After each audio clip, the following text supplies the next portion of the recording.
Hi అండి, అందరికీ నమస్కారం. అందరూ ఎలా ఉన్నారు? బాగున్నారా? నేను మీ సాటి మహిళ. ఈరోజైతే ఒక ఫ్యామిలీలో కుటుంబంలో మనుషులు ఎందుకు దూరం అవుతారు అని నా కుటుంబంలో జరిగిన దాని గురించి నేను మీతో పంచుకోవడానికి ఈ వీడియో చేస్తున్నాను. చూడండి, మా పెద్ద పాప గురించి మీ అందరికీ తెలుసు.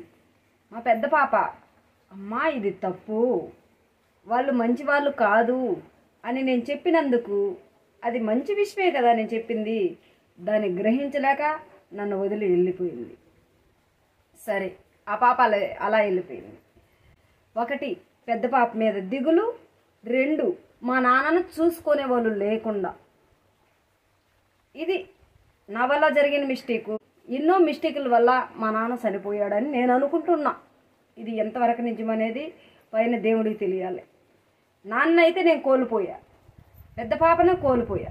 అంటే నాన్న నాకు చెప్పకుండా దూరం అయిపోయాడు.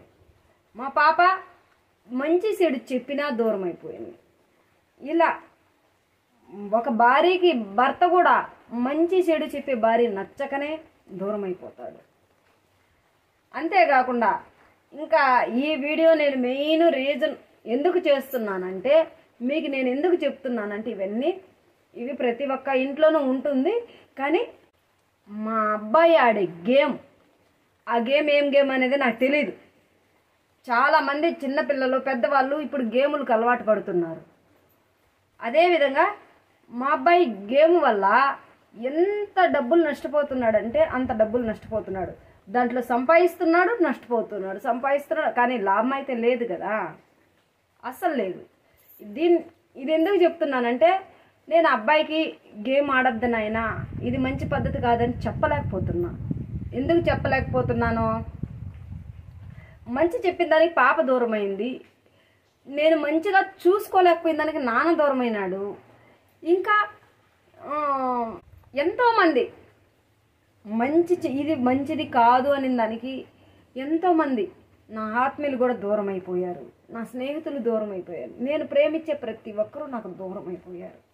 అదేవిధంగా అబ్బాయికి ఈ గేమ్ ఆడద్దు నాన్న, ఇది మంచిది కాదు చెడు అని చెప్తే ఈ అబ్బాయి కూడా నాకు దూరం అయిపోతాడేమో, నా కొడుకు కూడా నాకు దూరం అయిపోతాడేమో.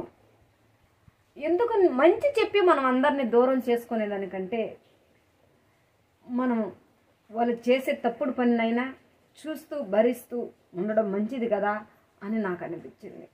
అందువల్లనే నేను మౌనంగా ఉన్నా. ఈ వీడియో చేయడానికి కూడా కారణం ఏమంటే, మీలల్లో చాలామంది పిల్లలు కానీ పెద్దవాళ్ళు కానీ గేమ్కు బాగా అలవాటు పడుతున్నారు.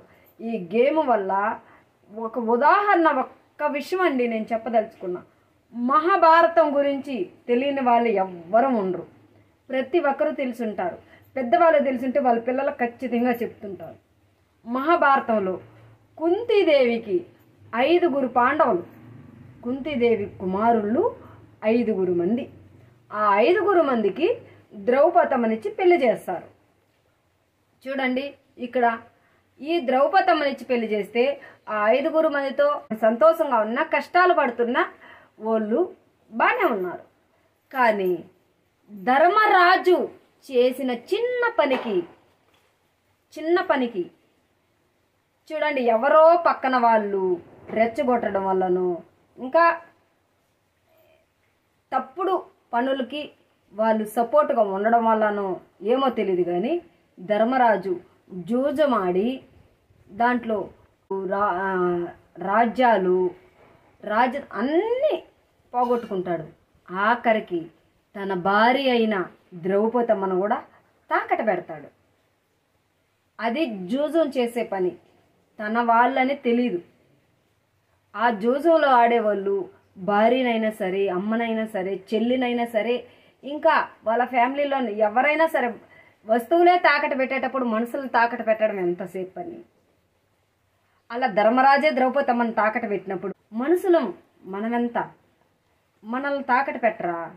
ఇది ఏదోలే, మా కొడుకు నన్ను ఏమైనా తాకట పెడతాడా, వాళ్ళ చెల్లెలను తాకట పెడతాడా, ఇంకా ఏమైనా సంథింగ్ ఏమైనా జరుగుతుందని కాదు. ఇంకొకరు నేర్చుకుంటారేమో. మా అబ్బాయికి నేను చెప్పలేకపోతున్నాను, ఎక్కడ నాకు దూరం అవుతాడు అనేసి. కానీ మీ ఫ్యామిలీలో మీరు చెప్పచ్చు, వినేవాళ్ళు ఉంటారు కదా, మా అబ్బాయి ఈ గేమ్లో నుండి బయట రాలేకపోతున్నాడు, ఆ గేమ్ ఆడకుండా ఉండలేకపోతున్నాడు, 100 రూపాయలు వస్తే 200 వస్తుందేమో, మన భవిష్యత్తు బాగుంటుందేమో, మన ఫ్యామిలీ కుటుంబాన్ని మంచి మార్గంలోకి నడిపించుకుంటామేమో, అమ్మను బాగా చూసుకోవచ్చేమని ఆశ మా అబ్బాయిది.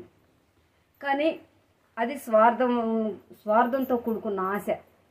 కష్టపడి సంపాదించిన రూపాయే మన కడుపు నింపుతుంది, కడుపు నిండుతుంది.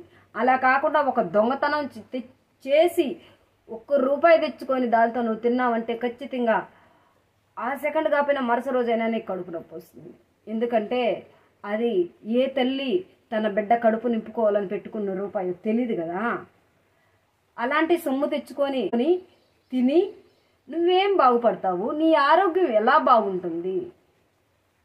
ధర్మాన్ని మనం గౌరవిస్తే మనల్ని ఖచ్చితంగా ఆ ధర్మం ఆదుకుంటుంది.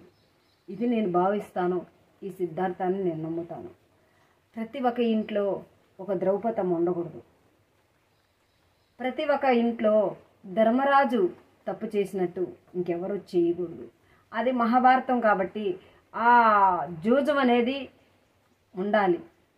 ఆ జూజంలో ద్రౌపదమ్మని తాకట్టు పెట్టాలి. మహాభారతం రాసిన వాళ్ళు అలా పెట్టారు కాబట్టి భారతం అలా జరిగింది. ఇవి మహాభారతంలో కొన్ని విషయాలు కొనసాగకపోతే మహాభారతం అనే దానికి అర్థమే ఉండదు.